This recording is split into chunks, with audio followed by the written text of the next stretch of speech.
mother sees her baby, she's likely to choose life. Learn more at preborn.com. Please continue to pray for preborn and give as you're able. On behalf of unborn babies and their mothers, again, thank you. Jenna Ellis in the morning on American Family Radio. I love talking about the things of God because of truth and the biblical worldview. The U.S. Constitution obligates our government to preserve and protect the rights that our founders recognize come from God, our Creator, not our government. I believe that Scripture in the Bible is very clear that God is the one that raised up each of you, and God has allowed us to be brought here to this specific moment in time. This is Jenna Ellis in the morning. Good morning. Good morning. It is Wednesday, January 29th, and today RFK Jr. is going to face grilling from senators at his first confirmation hearing. This coming from NBC News this morning. So they're saying Kennedy must clear an expansive array of hurdles as he seeks to be confirmed as Health and Human Services Secretary, one of the most powerful posts in government. And this is going to be very contentious, I think, on both the Democrat and the Republican side. And so it's interesting that the Senate has scheduled this hearing just for today. It's the only one, unlike tomorrow, where we will see Tulsi Gabbard and also Kash Patel face their confirmation hearings, but they will be held basically at the same time. So we'll be watching those and kind of getting clips and commentary and all of that simultaneously. But RFK definitely poses an interesting confirmation hearing because, until 5 minutes ago, he was a Democrat. Of course, he ran as an independent. There are a lot of social media and media posts about what Donald Trump said about him during the campaign when Kennedy was running for president. And now, of course, he's being nominated for one of the most powerful positions in Trump's own cabinet. But what I find kind of fascinating about that, all other policy issues and stuff aside, that I think both sides can fairly ask Kennedy. I think it's interesting how everybody tries to use some of the things that everybody said during the primary against a particular nominee as if that's still the opinion and nobody can change their opinion and you can't basically switch teams. This would be like, somebody who is in the Super Bowl for the Islas Glazes. Is that how the Philadelphia mayor pronounced it? But if one of their players after the Super Bowl went to the Kansas City Chiefs next year and somebody was like, but look at the footage from the Super Bowl last year and you were playing against that other team. And it's like, yeah, but this is a different season and the board has reset, teams have changed, and that's okay. So I think it's a little bit the same for politics, but let's welcome in our good friend, Todd Starnes, who is, of course, the editor-in-chief of ToddStarnes.com, and he also hosts a wide variety of programming, including on Newsmax. Todd, what do you make of the upcoming battle for confirmation that will be RFK Jr. today? Well, it's going to be fierce, and we've heard upwards of maybe 7 senators, Republican senators in the Senate, who could oppose RFK Jr. If that happens, then the nomination would be dead in the water unless President Trump wanted to make an appointment during recess, and that is a possibility. This is one of those choices where, again, me personally, if you were asking Todd Starnes, do you support RFK Jr., I would say no. However, I've been pretty consistent on my overarching philosophy, which is whoever Donald Trump wants, Donald Trump gets. And this is who Trump wants. And when you actually look at what Trump has asked him to do, these are all very reasonable, very conservative things. And let me say this, Jenna. These cabinet nominees are not going in there to accomplish their agendas. They're going in there to accomplish an assignment that President Trump has given them. So these are almost like managers in a corporate structure. These are not free-thinking individuals. They are following through on the will of President Trump. And one of the things that I really appreciate about the plan is this idea of addressing big food. And if anybody's been into their local Kroger or Piggly Wiggly and you've looked at a lot of the ingredients in this so-called healthy food, a lot of it is very dangerous. A lot of it is leading to chronic obesity across the country. And I really like this idea of getting control, getting a handle on big food and what they're trying to shove into the mouths of American people. Yeah, and I agree with you in your overarching philosophy, as we've talked about before, Todd Starnes. And I agree with you as well that the focus and the emphasis and the purpose of RFK's nomination is this whole MAHA movement, or Make America Healthy Again. And if that was his entire scope of his confirmation and all that he was going to be doing in HHS, then I think there wouldn't be as many other issues. But you mentioned, overall, if this was just you personally, you wouldn't necessarily support him. And there are some Republicans that are very concerned about his stances on things like abortion, for example. And I've long said it, in the last couple of months, that the GOP Senate really needs to get at minimum adequate assurances from RFK that HHS and his deputies will have pro-life policies in HHS. And so is that part of your personal objection, is the whole pro-life aspect of it? Or what are some things that the GOP might fairly raise today? Well, it is. And, and of course, while as much as I oppose, abortion, what I find even more troubling is, can we trust the pro-life movement? They keep moving the goalpost. And as President Trump pointed out, the issue, the call to action was to move that issue back to the states. And unfortunately, there are some, I'm not going to name names, but there are some pro-life organizations out there that are really concerned about their financial bottom line. And I'm not sure I'm not sure they have pure interest at heart here. So the question is, did we really want the issue returned back to the states? If we didn't want the issue returned back to the states, that should have been made somewhere along the lines, because if President Trump had known from day one, well, we really don't want it brought to the states, we want a federal ban, then I suspect President Trump would have gone with the federal ban. But that's not what he was told early on by the pro-life movement. So, look, so far, this president has demonstrated, I think even within week 2 of the presidency, that he has been a pro-life president. He is going to defend the pro-life movement. So let's see how this goes. RFK Jr. is not going to turn President Trump into a pro-abortion president. Right. And Todd Starnes, I think we've seen that very surprisingly in a good way. With everything coming the day of March for Life, how J.D. Vance attended, Trump had a statement by video. He issued the pardons for pro-lifers. We've already seen him direct the HHS in terms of pro-life policy. They're looking at not weaponizing the FACE Act, possibly even repealing it, but his executive order on that, directing the Department of Justice. I mean, there have been a lot of things just even within the first week of the Trump administration that were a lot more pro-life than, frankly, a lot of us anticipated, given the campaign rhetoric and the RNC's position when they changed their platform. That was very welcoming in terms of how, frankly, surprising it was. And so in terms of RFK getting on board with Trump's agenda, I don't personally think that, abortion is his number one issue. He certainly has beliefs on that, like I think everybody else. But for people like you and I, that's probably, one of our top 3 issues if we're talking about policy. I'm not so sure that is for RFK, and he may be willing to concede that to then just focus on his MAHA agenda. That's what I'm more anticipating if I had to predict from his confirmation hearings today, if he gets grilled from some of the GOP senators.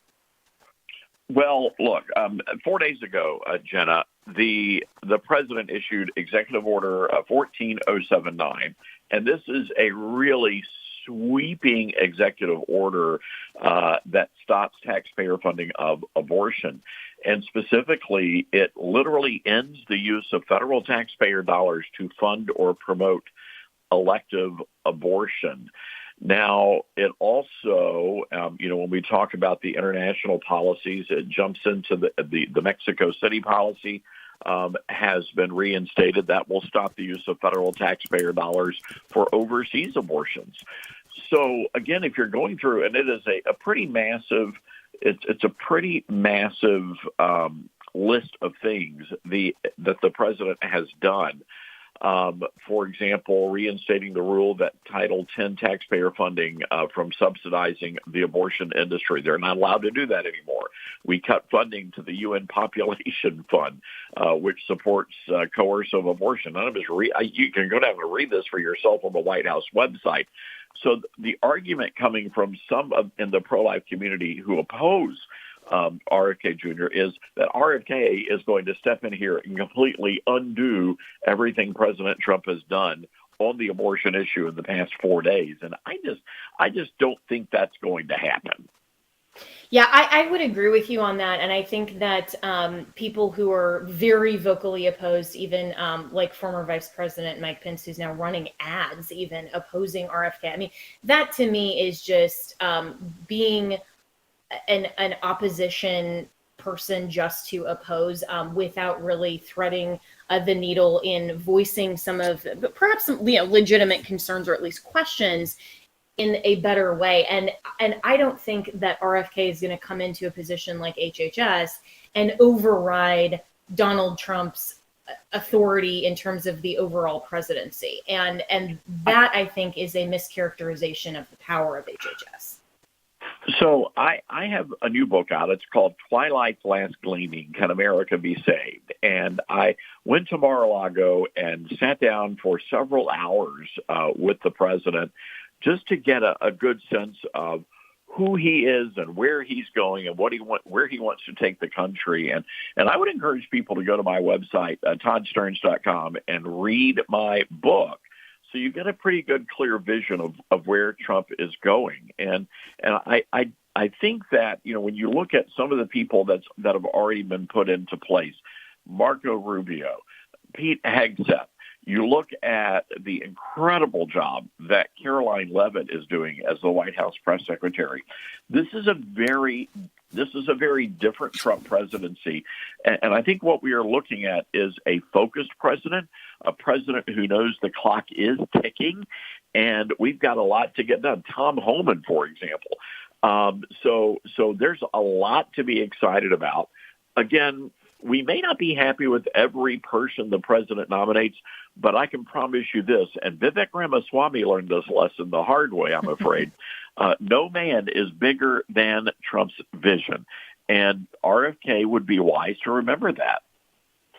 Yeah, well said. And you definitely called it even during the primary, Todd Stearns, where a lot of us, myself included, were very concerned whether personnel picks were going to be good, what a second administration would look like, whether this was just going to be, running on revenge or, all of these kinds of questions that we all fairly discussed and debated throughout the campaign. And of course, any conservative or Christian, once Trump won the nomination, of course, would support him regardless of the good that he did over Kamala Harris. And of course, hopefully we all came together on that. And I think we did resoundingly as a country. But you called it initially saying that you thought that Trump had learned some of his lessons, that he was going to go into this with a lot more of his eyes wide open. And I think we saw that even day one with having all of those executive orders prepared. I mean, his transition team was so much more prepared this time.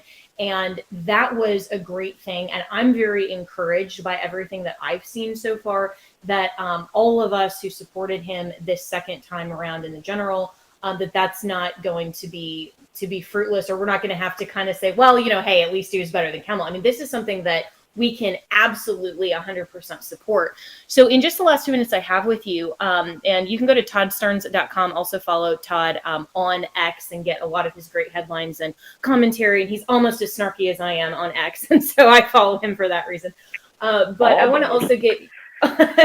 yeah, we can vie for who's snarkiest on that one. I think you've actually taught me some snark over the years, which is great, and I love you for that. But I also want to get your perspective on Tulsi Gabbard and Kash Patel, who are both going to be up for their own confirmation hearings tomorrow. Yeah, look, I think all three of these are going to have it's going to be rocky. And again, the issue is going to be how many Republican senators will Trump lose? I think we're already starting to see some wobbling, not only in the Senate, but also in the House on some of the Trump policies that are being implemented. So I think at the end of the day, that Tulsi Gabbard will probably be the most difficult to get across the finish line. But again, it goes back to this one issue, and I think the Republican Party must be unified here. The Democrats they never had this problem. They always get their nominees through. So we've got to stand together. We've got to give President Trump a chance. If things don't work out, they can always be remedied down the road. But let's see what he wants to do with these individuals in the positions that he's picked them for. Yeah, and I think that the GOP Senate would be wise to have that perspective. What do you expect from some of the lines of questioning for Tulsi Gabbard specifically, and why she is probably set to be one of the more difficult nominees to confirm? Well, she's a Democrat, so is RFK Jr. So I think that's going to be a challenge.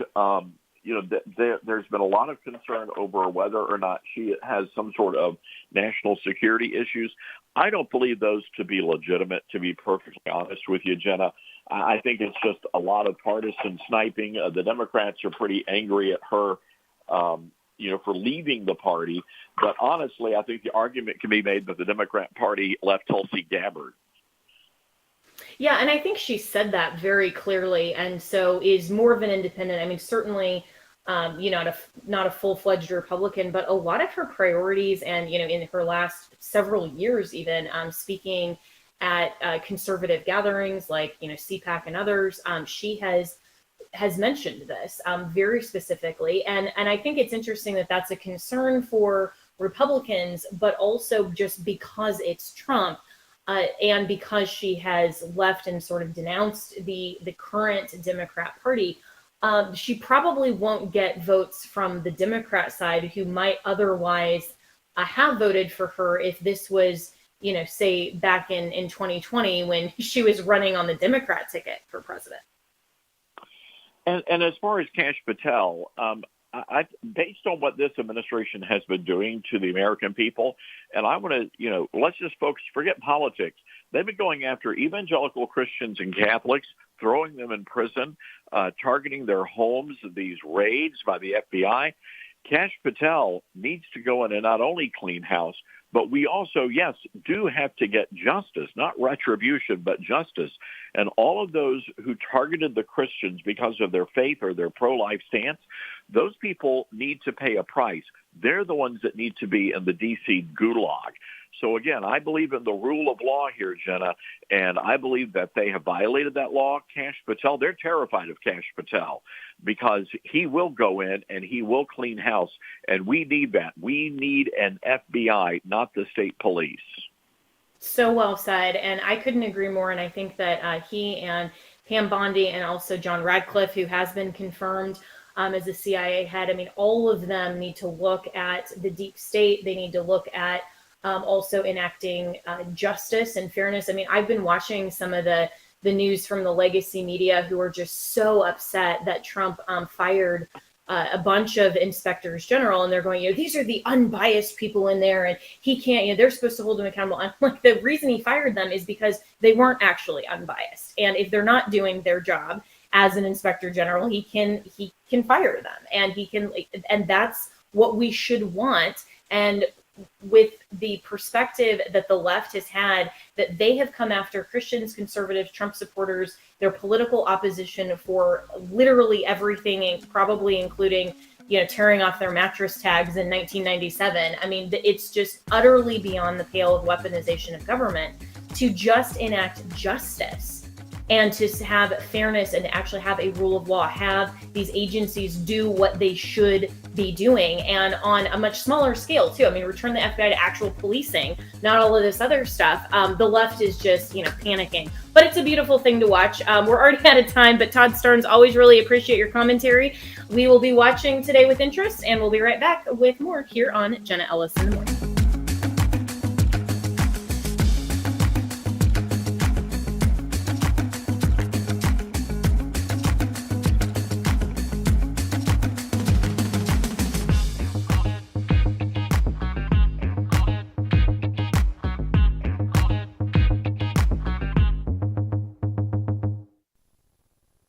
The words you are about to hear are taken from letters sent in by members of the Trinity Debt Management Program. Dear Trinity, today I'm making my final credit card payment. Before I came to you, I was in a constant state of anxiety and panic, but now there is hope for my family's financial future. Working with Trinity made me understand that I'm not alone. You really do help people. Your kindness will never be forgotten. Without Trinity's support, I would not have achieved my lifelong goal of becoming debt-free. We saved a lot on interest and penalties, of course, but the reward was the gift of human kindness. Trinity has carried me through a very difficult time in my life. You're amazing. I used to feel so anxious and hopeless. Now I feel grace and peace. God bless Trinity as you continue to help others become debt-free. If credit card debt has you down, call Trinity at 1-800-788-1813. That's 1-800-788-1813. Family Association and American Family Radio.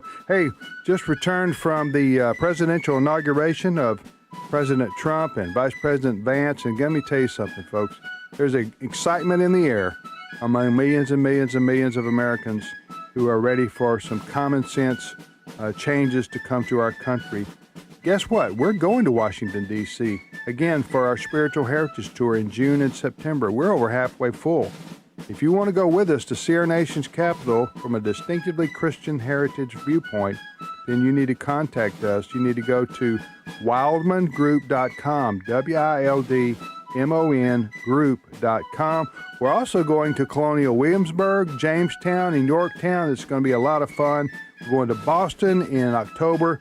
For information on any of these tours, go to wildmangroup.com, WILDMON group.com.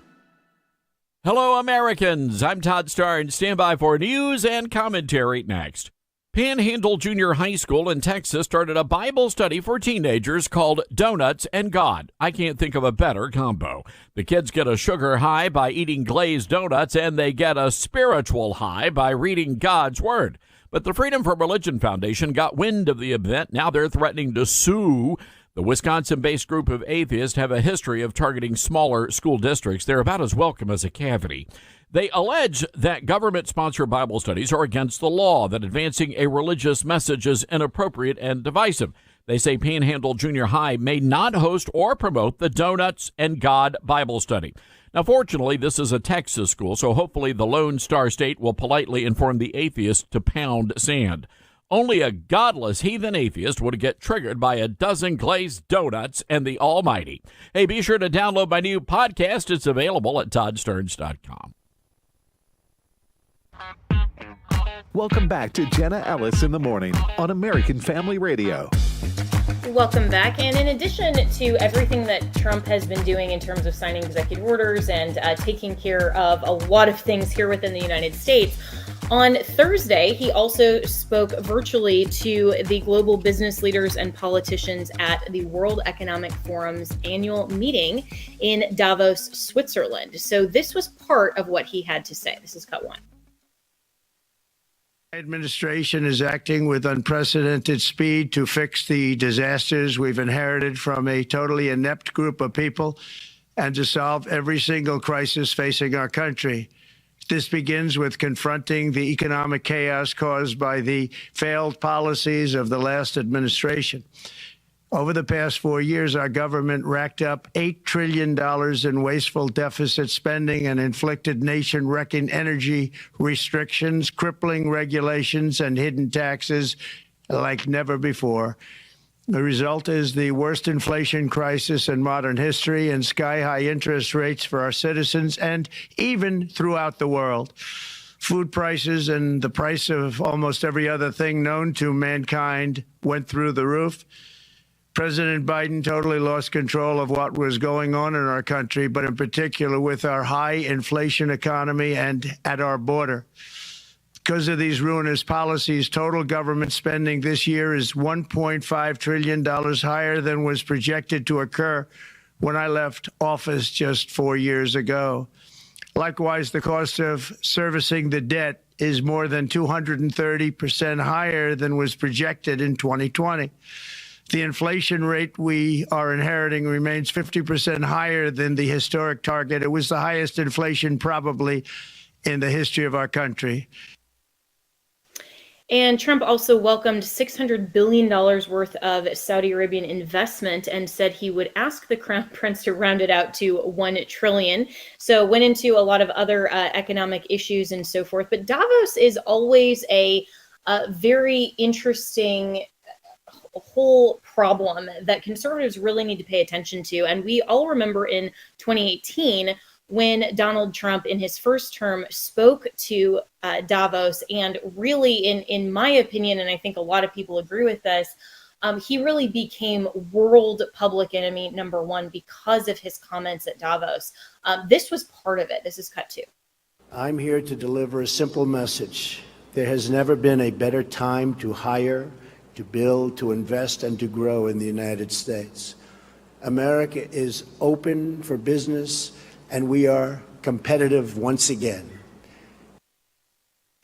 And so clearly he's presenting a vision for America that is America first, not globalism. And it completely contrasts on a lot of different levels with the purpose of the World Economic Forum and the worldview of a lot of those movers and shapers. So let's welcome in Larry Taunton, who is an author and columnist with contributions to a wide variety of publications. You can follow him on X at Larry Taunton. And he actually went undercover to the World Economic Forum this last time in Davos, and has a documentary out where he says that he gives you a peek behind the curtain of the WEF and their agenda. So, Larry, this is really fascinating. What did you make of the World Economic Forum and Trump's his presence now back on this stage, on the world stage?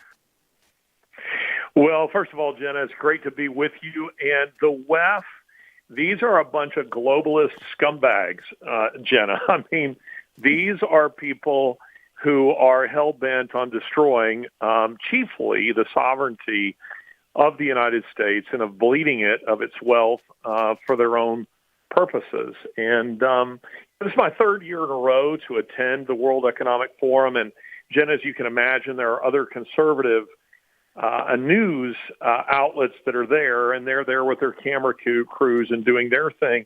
Me, I just pretend to be one of the WEFers, and that's what they refer to themselves as, the WEF, and that they are WEFers. And so I just crash their various meetings and listen. And, of course, you get something very different when you sit and listen to them. And one of the things that you come away with, Jenna, is this year, unlike previous years when I've attended, these are extraordinarily arrogant people. And I refer to the WEF as the HOA from hell. You know, just about everybody has had some kind of experience with an HOA, and seldom is it profitable. But this is a global HOA, and they're busybodies who are very interested in what you're doing. And yet, when I'm there, Jenna, they're all driving around in their big gas-guzzling SUVs and luxury sedans and their private jets, and they were eating steak. I saw a lot of beef being consumed. I didn't see anybody eating any bugs. Well, so yeah, crickets weren't on the menu. I mean, that's even on the menu in one of the restaurants in DC that I went to, and it was like their delicacy was cricket tacos, and I thought, wow, that's got to be really, really salty. But your point is well taken, Larry, because these individuals who want to impose their view of keeping the world safe and healthy and their green new vision and all of that nonsense, they don't even abide by it themselves. And so it really is the epitome of elitism to say we want everyone else to do all of these things so that we can go out and do everything that we're telling them not to do. And our carbon footprint just won't be collectively as big as everybody else's. I mean, that's really what they're saying. So Trump, though, poses an exactly opposite and opposing view to them. And so I see, his presence as being in conflict with ultimately what they want to achieve. Yet Bill Gates was meeting with Trump. And so, we have a lot of these conflicts. How do you see that playing out over the next 4 years? Well, one of the things that I think is going for us, and you're correct about Trump. I mean, Trump wasn't there bodily, and yet the entire time it was like he was. I mean, his presence was felt.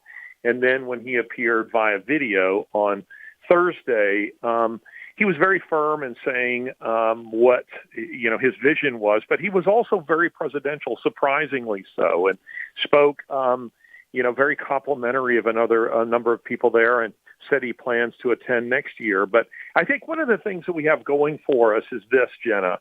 The WEF, I would define this annual meeting as being divided into three categories of people.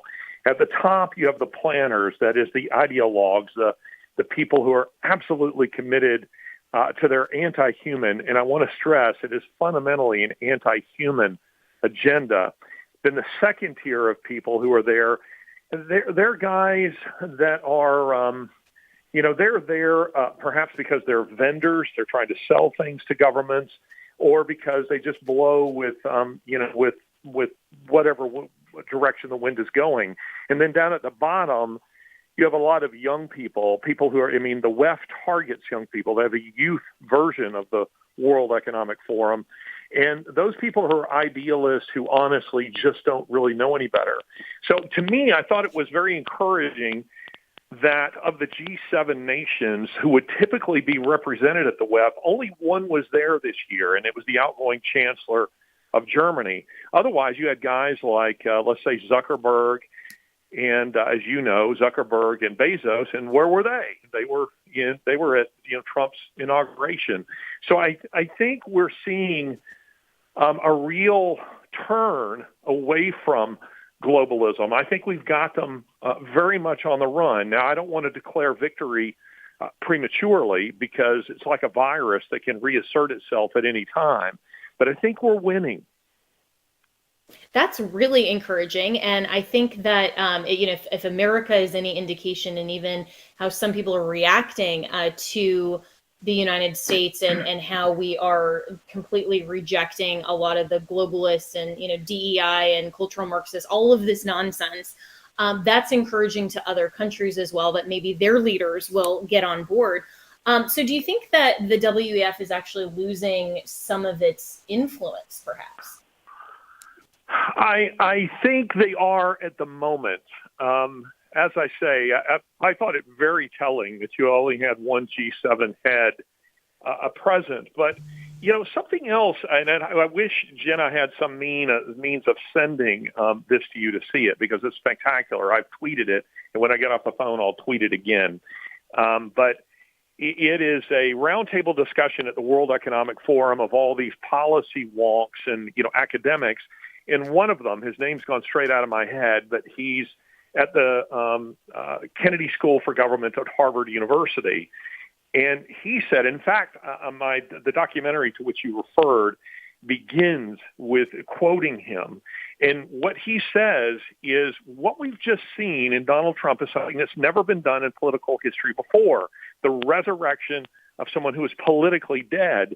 And then another fellow who's sitting there, he says, I think we have to face the fact that not just that Trump won, but that we have lost. I thought those were staggering comments. Yeah, that's really fascinating. And I think, as you said, it's encouraging. And I think it's definitely something we need to pay attention to as well, because, the left isn't just going to go away silently and say, okay, well, Trump's back in and, his political career has been resurrected. So, okay, we lost, too bad, so what, and just, we're already out of time, but what do you expect for people to pay attention to in terms of maybe a rebound of their agenda? Well, Jenna, far be it from me to tell you what you already know better than I do, but we are dealing with people who are incredibly corrupt and they are desperate. Desperate people do desperate things, so I think we have to be on guard for extraordinary corrupt activities. Well, we do need to be on guard, and that's a biblical principle as well, to ensure that we are always on guard and ensuring also that we are praying and we are rightly dividing truth from falsity. So Larry Taunton, really appreciate your insights. And again, you can follow him at Larry Taunton and also watch that documentary. We'll be right back with more here on Jenna Ellis in the Morning.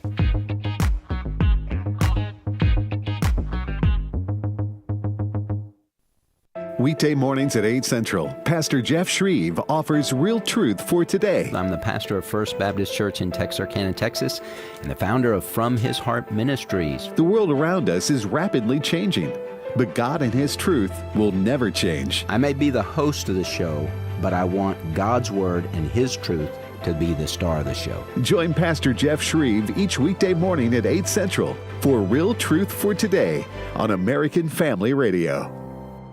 We don't have to be like the 10 that said it can't be done, it's too big, the giants are too big. We need to be like Joshua and Caleb and say, you know what, there are giants. This is a massive problem. When you have a nation that is ignorant of the principles that produce a free society, start where you can. It's the only way I know. It's a little bit at a time. Join Walker Wildman and Rick Green as they tackle today's issues from a biblical and a constitutional perspective. At the Core, 1 p.m. Central weekdays on AFR. As Christians, how can we even begin to impact others when we live in a culture where truth is relative? It all starts with God's Word.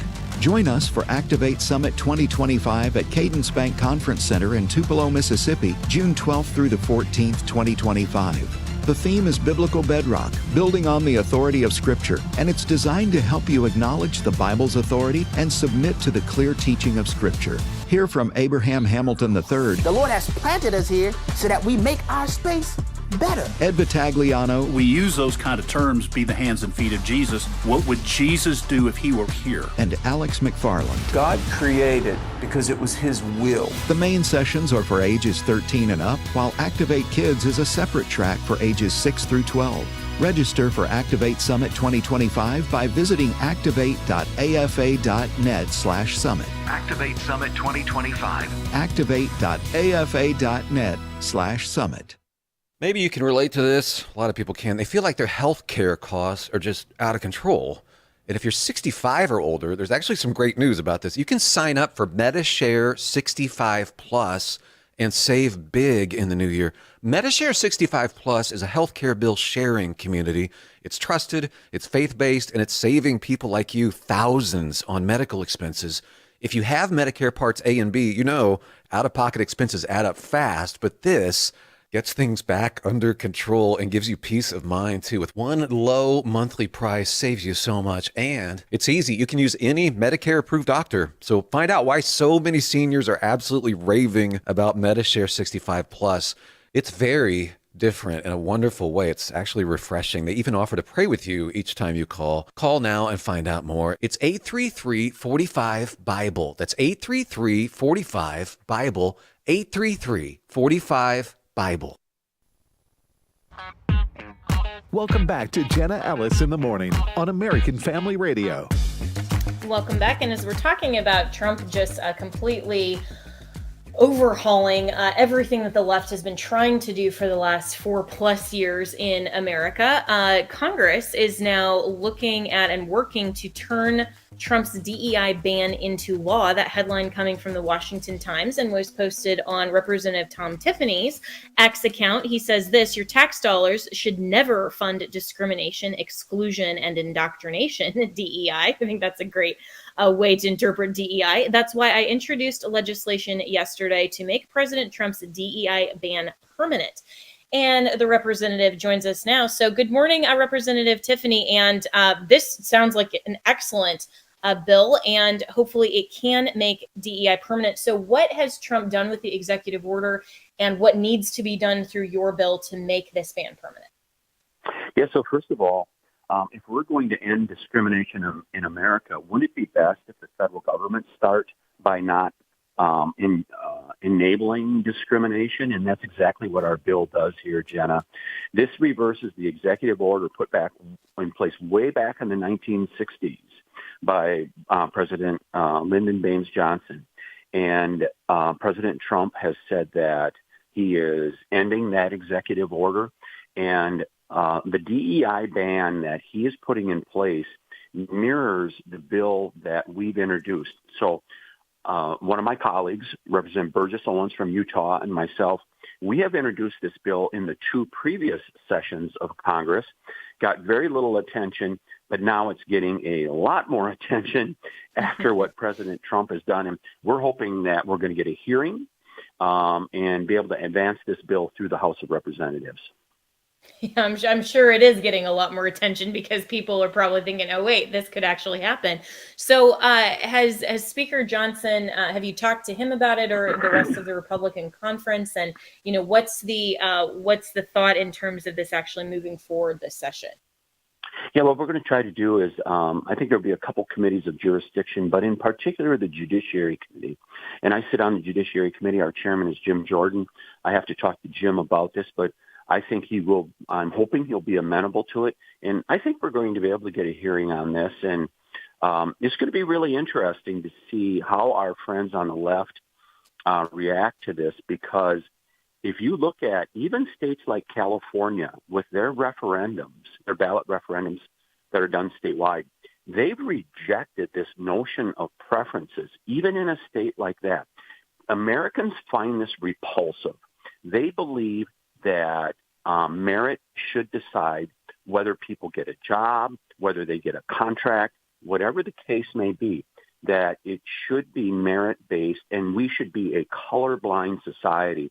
It's really something that really gives me hope for America, how strongly people react to this. Yeah, and it's really fascinating how the left also twists the intention of DEI and also conservatives' objections to it, as if somehow by objecting to DEI, we're saying that we're only for the white male to advance, basically, and so you're against any minorities, women, anything like that, where that's not the point of DEI, and that's not the correct definition of DEI. And so how difficult has it been in talking to some of perhaps your colleagues across the aisle in terms of just correct definitions? Yeah, so it's so deeply embedded in society. This has been just such a pernicious thing that it's embedded itself in our institutions throughout society, in particular our universities and government contracting. But how I look at it, and what I come back to those people that question why we would do something like this. So in other words, your assumption is that a minority or a woman or whomever cannot compete on a level playing field. In other words, you are the racist. You are the one that is assuming that someone cannot participate in a merit-based society. And I just firmly reject that. And that's why it's so good to have as my co-author on this, Representative Burgess Owens, an African-American man from Utah, very successful professional athlete. I mean, he is passionate about this. We can compete. We can have strong, vibrant communities competing on merit. And so if there's anything that is racist here, it's those that assume that a minority can't compete. I categorically reject that argument. I think all Americans and all humans have innate qualities and abilities. It's just a matter of finding them. Yeah, so well said, and I couldn't agree more. And I love your characterization of saying, that that women and minorities, of course, in these job categories and so forth, can compete on a fair merit-based scale. And yet you have the very same left that are suggesting that men should compete literally in women's sports, which is clearly unfair due to the biology and the makeup of what makes a man a man. And so on one hand, they're saying that they're for, women and minorities, but then on the other hand, when it comes to women's sports, they're not wanting to protect the integrity of that competition and the rule structure that surrounds the reason that we protect women's sports. And so they're totally conflicted, and they're arguing both sides of both of these categories that are ultimately just nonsensical and absurd.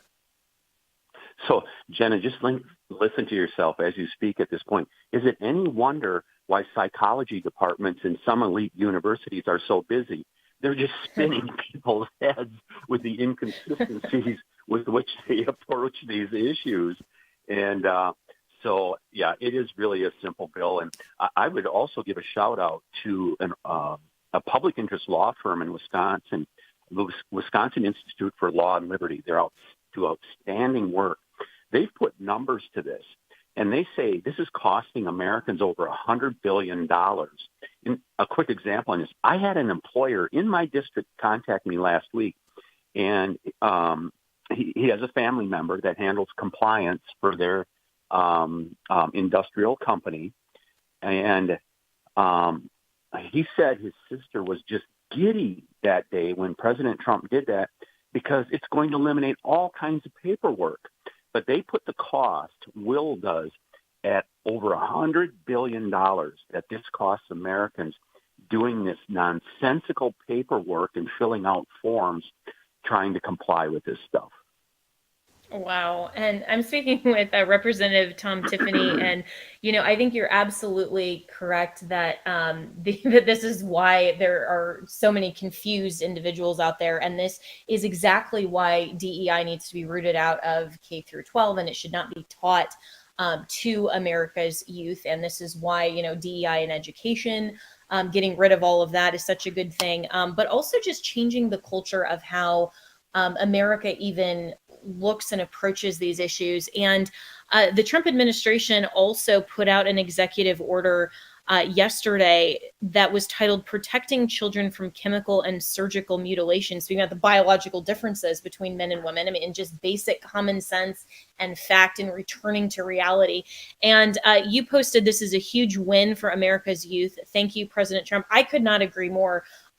This executive order, I think, is yet another iteration of just returning America to common sense. I mean, when you think about chemical castrations, mutilations that are going on, and, when we adopt their language, which is gender affirming and stuff like that, we do a great injustice to what is happening because these are mutilations that are going on. We are hearing the stories from young people who have now reached their 20s that are like, they have such regrets. And we know that this is, puberty in that period of time is a time of great uncertainty for a person. I think all of us experience that. And there's people that are taking advantage of that period of time for these young people to exploit them. And it is horrific what they are doing to them. And great credit to President Trump and his team that they are targeting that now and exposing to the American public the travesty that is going on with these sex change conversions that are happening. Absolutely. And I'm grateful for the Trump administration for starting off so strongly with all of these executive orders. But, as we mentioned at the top of this segment, it needs to be an enduring win to take some of these executive orders and to put them into legislation. How is Congress and the Republican conference looking at over the next at least 2 years, hopefully 4, for taking some of these wins and executive orders and actually codifying them so that they can be more enduring and not just rescinded by, perhaps another president down the line? I mean, there's no real reason to vote for a Democrat at any point in time, but that could happen in the future, of course. Yeah, without a doubt. This stuff should be put in statute. I mean, as you said, we would like it to be enduring. And so some of this stuff, like in regards to sex changes, certainly the DEI stuff that Representative Owens and I have introduced, we're hoping to advance that in this session of Congress. And I think it would be so clarifying for the American public. That's why it's so important for us to get hearings on this, get votes in committee, push them out to the full House floor.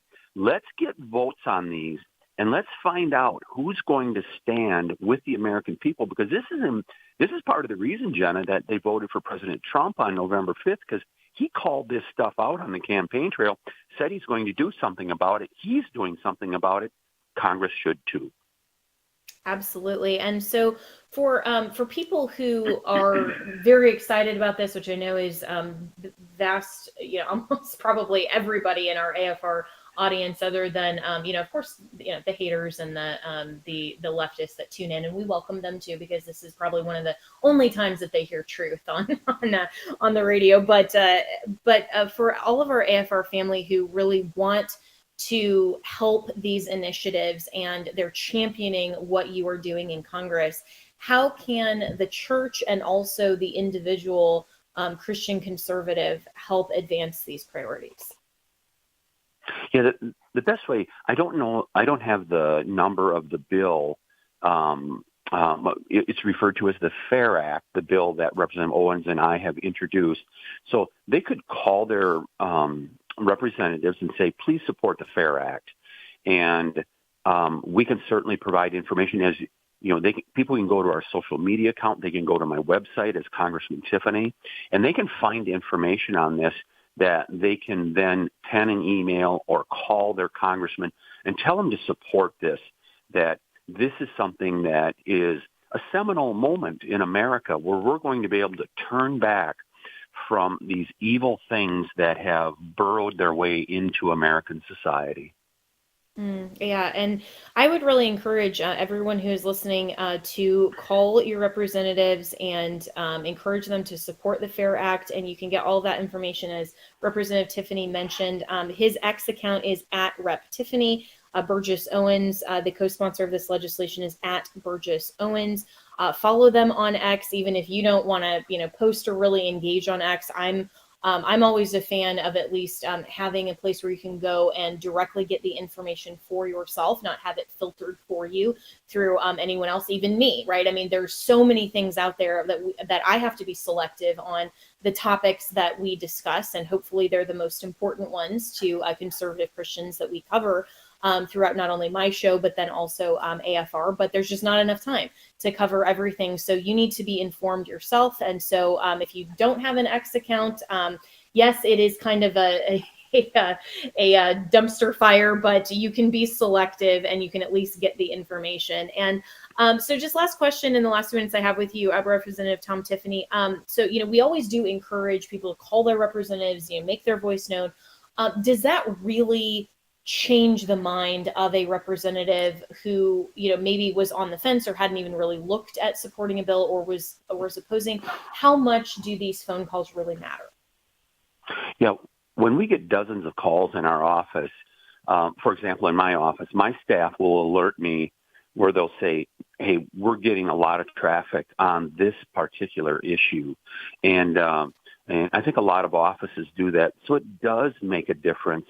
And I mean, we can't stop after November 5th. People did the most important thing they could do, which was vote on November 5th.